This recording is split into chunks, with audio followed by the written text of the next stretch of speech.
អូខេសួស្តីអ្នកទាំងអស់គ្នាអញ្ចឹងនៅក្នុងវីដេអូមួយនេះខ្ញុំនឹងបង្ហាញពីវិធីសាស្ត្រមួយដើម្បីដោះស្រាយបញ្ហាដែលគ្នាយើងគាត់ជួបនៅក្នុង Blender បញ្ហាហ្នឹងនៅពេលដែលយើងមាន mesh របស់យើងចេះហើយយើងចង់ select vertex ឬក៏ចង់ select edge មកជុំនេះប៉ុន្តែនៅពេលដែលយើងចុច Alt ហើយ click មក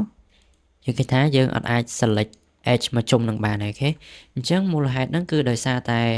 mesh របស់យើងវាមានមុខឬក៏មានផ្ទៃ face របស់វាហ្នឹងវាជាន់គ្នាច្រើនពេកអញ្ចឹងបើសិនខ្ញុំចុចលេខ3នៅលើ keyboard ហើយចុច A ដើម្បី select all មកនេះយើងនឹងឃើញវាមានផ្លេតកន្លែងហ្នឹងអញ្ចឹងមានន័យថា face របស់យើងគឺវាជាន់គ្នាច្រើនមែនទែនហើយបើសិនជាខ្ញុំចុច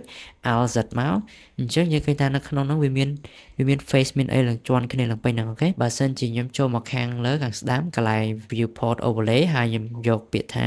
face orientation អញ្ចឹងយើងបើកអាហ្នឹងមកយើងនឹងឃើញថាអាពណ៌ក្រហមនេះអញ្ចឹង face ពណ៌ក្រហមហ្នឹងមានន័យថា normal របស់វាគឺខុសហើយមានថាវា flip ហើយខាងក្នុងវាចេញមកខាងក្រៅហើយខាងក្រៅវាបែរចេញមកខាងក្នុងវិញអូខេអញ្ចឹងដើម្បី fix អាហ្នឹងបានគឺបើសិនជា object របស់យើងវារៀងទូចឬក៏ face ហ្នឹងវារៀងមានតិចដែរយើងអាចចុច Alt Z ដើម្បីបើក X-ray mode ហើយយើងទៅលុបនេះផ្ទៃនៅខាងក្នុង face នៅខាងក្នុងដែលវាយើងមើលខាងក្រៅអត់ឃើញយើងលុប face នៅខាងក្នុងនឹងចោលមកវាបានតែប៉ុន្តែក្នុងករណីនេះដោយសារតែ face របស់យើងវាច្រើនពេកវាច្រើនហើយជាន់គ្នាច្រើនអញ្ចឹងបើសិនយើងទៅអង្គុយលុបមួយវាយូរអញ្ចឹងគឺខ្ញុំនឹងលុបចោលទាំងអស់ហើយ recreate វាមកវិញមកអូខេអញ្ចឹងខ្ញុំនឹងលុបចោលខ្ញុំទុកតែមកខាងក្រោមម្ដុំខាងក្រោមនោះបានហើយអញ្ចឹងខ្ញុំនឹង select vertex ទាំងអស់នេះហើយខ្ញុំចុចលេខ2ហើយខ្ញុំ shift Alt ដើម្បី deselect បន្ទាត់ជុំវិញនឹងចោលហើយខ្ញុំចុច Ctrl X ដើម្បីនេះលុប line នៅខាងក្នុងហ្នឹងឬក៏ edge នៅខាងក្នុងហ្នឹងចោលអស់សិនមកអូខេអញ្ចឹងពេលដែលយើងលុបបានប៉ុណ្ណឹងហើយយើងចុច tab ចេញពី edit mode មកវិញមកហើយយើងចង់បាន 3D cursor ហ្នឹងមកចំកណ្ដាលចុច shift S យកពាក្យថា cursor to world origin បន្ទាប់មកទៀតគឺយើង tab ចូលទៅ edit mode វិញមកហើយយើងយកមកប្រើ tool spin tool នេះហើយយើងចុច A ដើម្បី select ទាំងអស់មកហើយយើងជ្រើសយកអាក់ Y ដោយសារតែយើងមើលនៅ front view អញ្ចឹងយើងយកអាក់ Y មកហើយយើងទាញចេះមក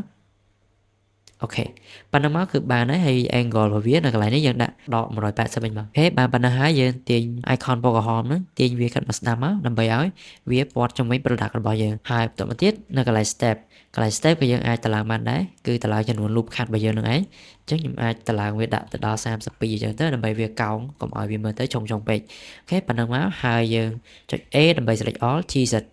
ទាញខាត់មកលើមកហើយយើង select face នៅខាងក្រោមគេនេះមក EZ មកអូខេប្រហែលជាប៉ុណ្ណឹងមកអញ្ចឹងគឺយើងបានហើយយើងចុច Alt Z ដើម្បីបិទ X-ray mode វិញមកអញ្ចឹង